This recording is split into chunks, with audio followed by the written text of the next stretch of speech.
600 tons of turquoise moved 200 miles, no wheels, no animals. Someone commanded that operation for over a century, and then, in the span of a single generation, they stopped. Not because they disappeared, because they moved. And the trail they left behind reads like a case file. The year is 1050 AD, and the canyon is already 100 years old. It sits in the high desert of what is now northwestern New Mexico.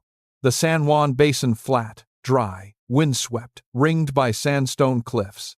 Nothing about this landscape says power center. That is the first thing the evidence asks you to reconsider. Because in 1050, Chaco Canyon was the most sophisticated distribution hub in North America. Its great houses, Pueblo Bonito, chief among them, were not villages. They were institutions.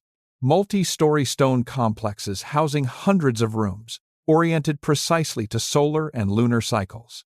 Other videos cover the architecture in detail that is not this investigation. This investigation is about what moved through this place and who controlled the movement. Because when you study Chaco, as a detective would, following the material evidence, a specific story emerges. A story about logistics, authority, and a supply chain that operated on a continental scale. A story whose ending was not a collapse, but a decision. Let us start with the evidence that does not make sense. Turquoise. 600 tons of it. To understand what that number means, hold it against something you can picture. 600 tons is the approximate weight of 85 adult African elephants. That weight in raw turquoise ore moved across 200 miles of high desert. No carts, no horses, no wheeled vehicles of any kind. Every single piece was carried on a human back. Archaeologist H. Wolcott Toll, writing in the 2006 SAR Press volume on Chaco, estimated that moving this quantity by human porter would require roughly 24,000 individual trips. 24,000 people walking 200 miles, carrying 50 pounds each. Or the same group of people doing it over and over, across 2 centuries. Either answer requires something enormous: organization. And organization requires authority. The question this investigation is built around is simple. Whose authority was it? Trace element analysis of turquoise excavated at Chaco points to one primary origin: the Cerrillos Hills Mining District. The Cerrillos Hills sit approximately 200 miles south of Chaco, near present-day Santa Fe, New Mexico. This sourcing was confirmed by Weigand, Harbottle, and Sayer in 1977, using chemistry, not guesswork. The turquoise from Cerrillos has a specific geochemical signature, like a fingerprint, and that fingerprint appears on thousands of pieces excavated from Chaco's great houses. So the supply chain had a fixed source point and a fixed destination, 200 miles of desert between them, walked continuously for roughly 200 years. 200 miles, roughly the driving distance from Washington, D.C. to Philadelphia and back. Walked repeatedly, carrying 50-pound loads, in high desert heat. Now the question sharpens. Who organized the walking? The archaeological record offers a specific room as its best answer. Room 33, Pueblo Bonito. In 1896, archaeologist George Pepper and the Hyde expedition broke through the floor of this room. What they found underneath has not been matched at any pre-Columbian site in North America. 2 adult males, buried on a wooden plank. Surrounding them, 56,000 individual pieces of turquoise. 56,000. If you laid those pieces side by side, they would cover roughly the floor of a large American school gymnasium. They were not scattered. They were arranged beads, pendants, mosaics with shell, jet, and distinctive cylinder jars. The room had been sealed and re-entered over generations. This was not a burial site in the ordinary sense. It was a vault, a treasury, a shrine that living people returned to for over a century. And someone controlled access to it. That control is the key to the entire investigation. Crown and colleagues, writing in American Antiquity in 2016, analyzed the Room 33 burials carefully. Their conclusion: the pattern of wealth here suggests lineage-based inheritance of turquoise authority, not democratic distribution, not communal storage. Inherited control passed through a specific family line over multiple generations. This is the first piece of our case file. Turquoise authority at Chaco was concentrated, not shared. Now the second piece, and this one changes everything. Strontium isotope analysis of skeletal remains at Chaco has shown something unexpected. Research by Price and colleagues, published in the Journal of Archaeological Science in 2017, examined where high-status buried individuals actually grew up. Strontium isotope ratios in bone reflect the geology of where a person spent their childhood. The results from Pueblo Bonito's elite burials. Several of these individuals were not local to Chaco. They came from somewhere else, which means Chaco's ruling class was not born in the canyon. It was assembled there, drawn from across the network, or relocated to it. An imported elite, controlling a continental supply chain. That is the shape of the authority we are tracking. But here is what no one has agreed on yet: how that authority actually worked. Was the turquoise labor coerced people compelled to walk and carry? Was it religiously motivated, a profound collective obligation embedded in ceremony? Or was it political tribute, regional communities paying into a system that gave something back? No archaeologist has settled this question. All three possibilities leave different evidence, and the evidence supports all three simultaneously, which is itself a finding. Chaco's authority was complex enough to look like several things at once. But what came next? Nobody teaches this part. Chaco's road system is one of the most documented and least understood features of the canyon. The roads are 30 feet wide as a modern American two-lane highway. They are engineered in straight lines that ignore topography entirely. Where a hill stands in the way, the road climbs directly over it. Where a cliff drops, stone staircases are cut into the face. The roads do not take the easy path. They insist on the straight one, and archaeologist John Cantner has made a careful argument about why. Cantner, writing in Ancient Pueblo and Southwest for Cambridge University Press in 2004, argues these roads were not primarily logistical. If you are a human porter carrying 50 pounds of turquoise, you do not climb a mesa. You find the easiest grade. You follow the water. You conserve your knees. The Chaco roads force the opposite behavior, which means they were designed for something other than efficient transport. Cantner's argument: they were processional corridors, ritual paths, embedded in ceremony. The turquoise did not just move. It moved in a specific, choreographed way. The logistics and the ceremony were not separate operations.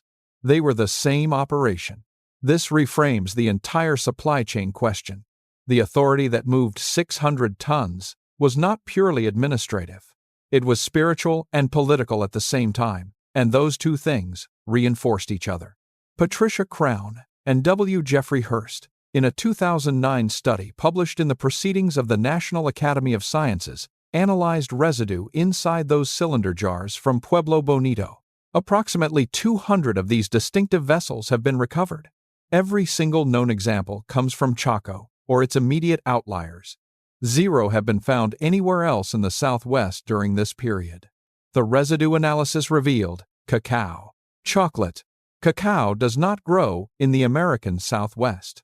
The nearest cacao production zone is more than 1,200 miles south in Mesoamerica, and yet the liquid was being consumed at Chaco, from vessels so exclusive they exist nowhere else. This is not a trading curiosity. This is a diplomatic fingerprint. Chaco's elite had active exchange relationships with Mesoamerican cultures over 1,200 miles away. The turquoise network was not the whole story. It was the visible tip of a continental exchange system. Then add the macaws. Scarlet macaws, birds native to Mesoamerica and the northwestern Mexico region around Casas Grandes, have been found at Chaco. Isotope analysis of macaw remains, published by Watson and colleagues in the Journal of Archaeological Science in 2015, confirmed the birds were brought alive from their origin regions. They were not traded dead. They were transported living, over hundreds of miles of desert. Maintaining a live macaw on a desert journey requires food, water, and handlers who know bird behavior. This is a logistics operation inside a logistics operation. So here is what the evidence file looks like at this point in the investigation. Chaco is not a regional village. It is a continental node. Turquoise, from 200 miles south. Cacao, from 1,200 miles south. Macaws, from Mesoamerica. An imported elite lineage controlling a turquoise vault visited over multiple generations. Processional roads engineered for ceremony, not efficiency. And all of it operating at scale, beginning around 1050 AD for roughly a century. The key metaphor here is not a city, it is a central bank. Chaco worked like a Federal Reserve before money existed. Chaco did not produce turquoise, the Cerrillos Hills did. What Chaco did was control it, receive it, process it in workshops, certify it through ritual, and redistribute it outward through the network. The control of the supply chain was the political authority, not military force, not territorial dominance. Supply chain management, dressed in ceremony, backed by inherited lineage, sustained for 200 years.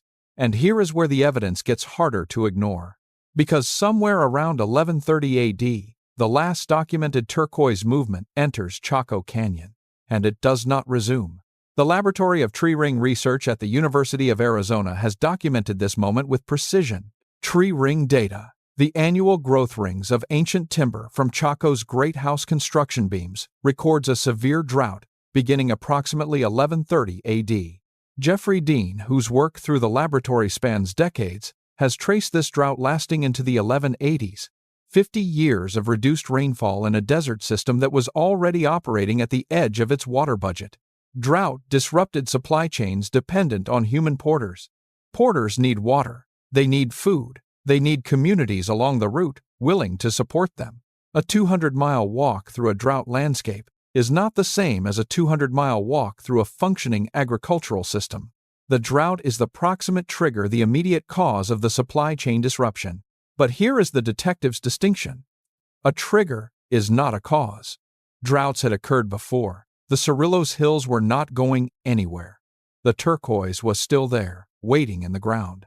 What stopped was not the stone. What stopped was the organization capable of moving it. And that organization, the inherited lineage controlling Room 33, managing the cylinder jar cacao ceremonies, maintaining the Continental exchange contacts, made a choice. Construction at Chaco's great houses ceases effectively around 1150 AD.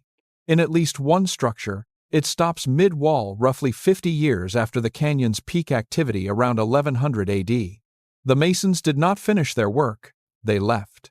The roads remain, perfectly engineered, 30 feet wide, pointed at Chaco from every direction, but no one is walking them toward Chaco anymore. The question the investigation now has to answer is, where did the authority go?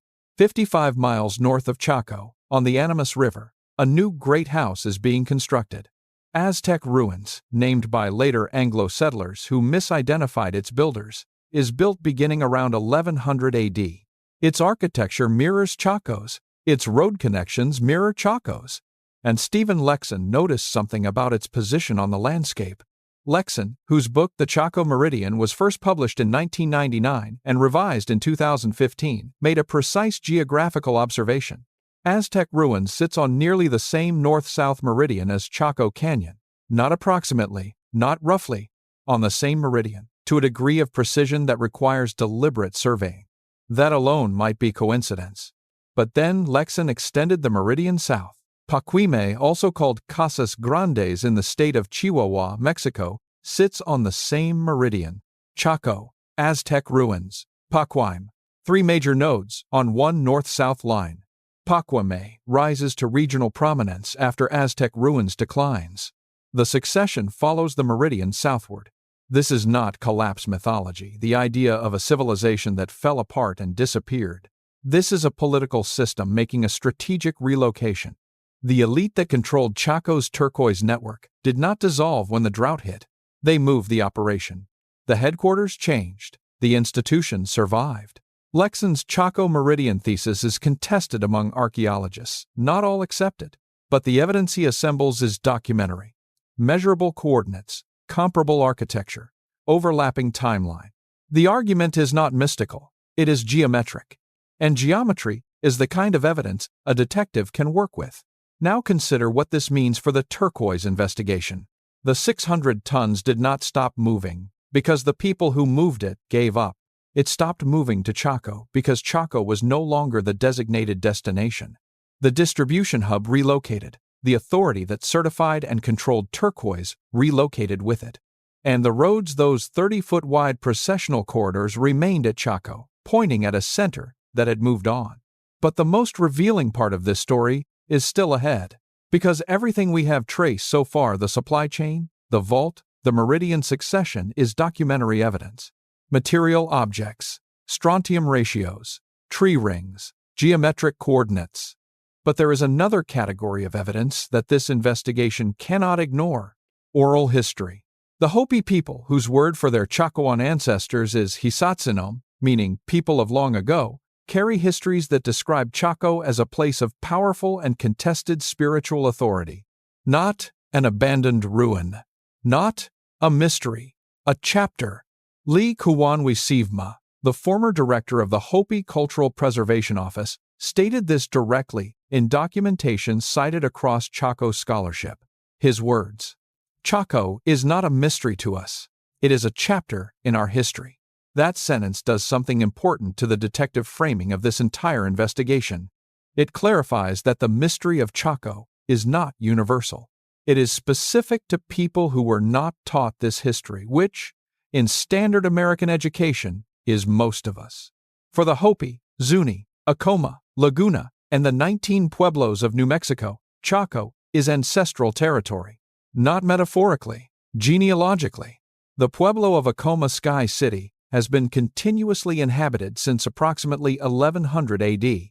1100 AD, the same moment Chaco's construction is peaking. Acoma is not a relic. It is a living community with a direct, unbroken connection to the Chacoan world. The word Anasazi, sometimes used to describe Chaco's builders, is a Navajo term meaning approximately ancestors of enemies. Pueblo people, whose ancestors built Chaco, find this term inaccurate and disrespectful. The Hopi term, Hisatsinom, belongs to the people whose history this actually is. This matters to the detective investigation because it changes what counts as evidence.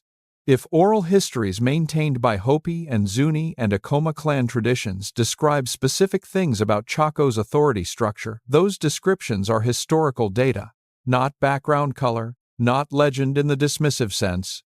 They are the testimony of people whose ancestors were present. And that testimony consistently describes Chaco not as a place that fell, but as a place that was left, deliberately, with destination in mind. Now let us revisit the case file with all the evidence assembled. We have a supply chain. Cerrillos Hills to Chaco, 200 miles, 600 tons, 200 years. We have an authority structure. Inherited lineage. Concentrated in room 33. Controlling distribution. We have a continental exchange network. Turquoise from the south, cacao from Mesoamerica, live macaws from the northwest Mexico corridor. We have the cessation trigger, a 50-year drought beginning 1130 AD, documented in tree rings. We have the succession, Aztec ruins, then Pacuame, aligned on a surveyed meridian. And we have the living testimony, Pueblo descendants who never described their ancestors as vanished. What we do not have and what the investigation cannot yet close is the name. We do not know the name of the lineage that controlled room 33. We do not know what they called the office they held, or the ceremony that sanctified the Turquoise transfer. We do not know whether the 24,000 porter trips were made by people who chose to make them, or people who had no choice. That gap between what the material record shows and what it cannot say is where the real mystery lives. Not in the absence of explanation, but in the limit of what stone can tell us about human motivation. Think about the Roman Empire for a moment. We have the roads, the coins, the structural foundations, but not the arguments, not the ambivalence, not the names of the workers who poured the concrete. Chaco presents the same problem, with an additional layer. The people who hold the missing context are alive. They are Hopi, they are Zuni, they are Acoma, they are the 19 pueblos, and some of what they know is held as restricted ceremonial knowledge not shared publicly and not this documentary's scope to seek. That boundary is not a wall blocking the investigation. It is the investigation's honest limit. A detective who demands that a witness share privileged information is not a good detective. They are simply someone who wants more than the witness is obligated to give. Now we reach the part of the case file that connects to the present. Because the turquoise roads did not disappear when the supply chain stopped. They are still there, under the New Mexico desert, and something else runs through that same landscape now. In 2022, the Biden administration established a 10-mile buffer zone around Chaco Canyon, pausing new oil and gas leasing within that radius. Tribal leaders from Pueblo nations argued the 10-mile boundary was still insufficient. The cultural landscape of Chaco extends beyond the canyon walls, into the road network, the outlier great houses, the ceremonial sightlines. Oil and gas infrastructure had already been permitted within the broader Chaco region. The same question that defined Chaco's entire history, who controls what moves through this desert, is not a historical question. It is an active legal and political dispute happening right now. The people most directly affected are the same Pueblo communities whose ancestors engineered the supply chain we have been investigating. Their relationship to this land is not romantic or symbolic. It is genealogical, legal, and continuous. And the argument over what can be extracted from the Chaco landscape echoes with uncomfortable precision the investigation's core question about who controlled the turquoise. Extraction, authority, a desert landscape, a community of people with deep stakes in the answer. Some things change shape across 900 years without changing substance. That moment, the last porter, the last load, the road still perfect and now purposeless, is the emotional center of this investigation. Not because it represents collapse, because it represents the moment when an authority so sophisticated it moved 600 tons of stone across a desert, quietly folded its operation, and relocated. Without announcement, without drama, without leaving a note, the road stayed. The vault stayed, sealed under the floor of room 33. The meridian stayed invisible, mathematical, waiting for Lexan to measure it 900 years later. And the knowledge stayed held in clan histories, carried with the people themselves, kept alive in the communities that archaeologists would later describe as descended from Chaco's builders. As if descent were the strange part. As if a people whose great-great-grandparents built the most sophisticated political economy in pre-Columbian North America needed archaeologists to confirm it had existed.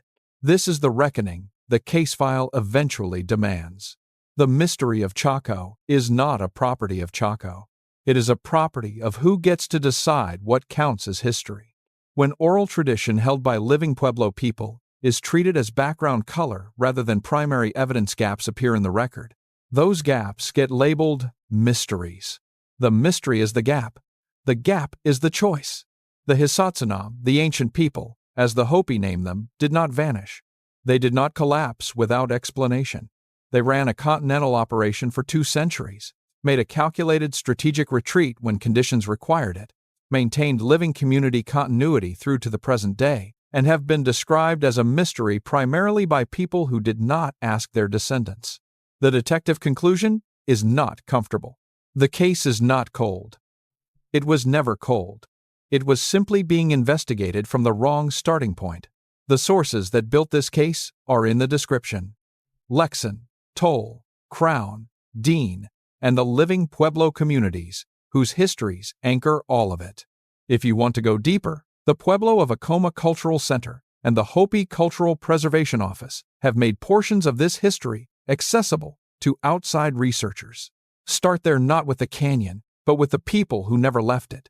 The roads are still 30 feet wide. The question of who controls the desert is still open. And the most sophisticated logistics operation in pre-Columbian North America is still waiting to be taught in schools 900 years later by the descendants of the people who built it. And the knowledge stayed, held in clan histories, carried north with the people themselves, kept alive in the communities that archaeologists would later describe as descended from Chaco's builders, as if descent were the strange part. As if a people whose great-great-grandparents built the most sophisticated political economy in pre-Columbian North America needed archaeologists to tell them it had existed. This is the reckoning the case file eventually demands. The mystery of Chaco is not a property of Chaco. It is a property of who gets to decide what counts as history. When oral tradition held by living Pueblo people is treated as background color rather than primary evidence, gaps appear in the record. Those gaps get labeled mysteries. The mystery is the gap is the choice. The Hisatsinom, the ancient people, as the Hopi named them, did not vanish. They did not collapse mysteriously. They ran a continental operation for 2 centuries, made a calculated strategic retreat when the conditions required it, maintained living community continuity through to the present day, and have been described as a mystery primarily by people who did not ask their descendants. The detective conclusion is not comfortable. The case is not cold. It was never cold. It was simply being investigated from the wrong starting point. If this investigation changed the starting point for you, good. That is how detective work is supposed to feel. The sources that built this case are in the description. Lexon, Toll, Crown, Dean, and the living Pueblo communities, whose histories anchor all of it. If you want to go deeper, the Pueblo of Acoma Cultural Center and the Hopi Cultural Preservation Office have made portions of this history accessible to outside researchers. Start there, not with the canyon, but with the people who never left it. The roads are still 30 feet wide. The question of who controls the desert is still open. And 600 tons of turquoise is still the most audacious logistics operation in American history that your school never mentioned. Subscribe if you want to keep investigating. The next file in this case is already open.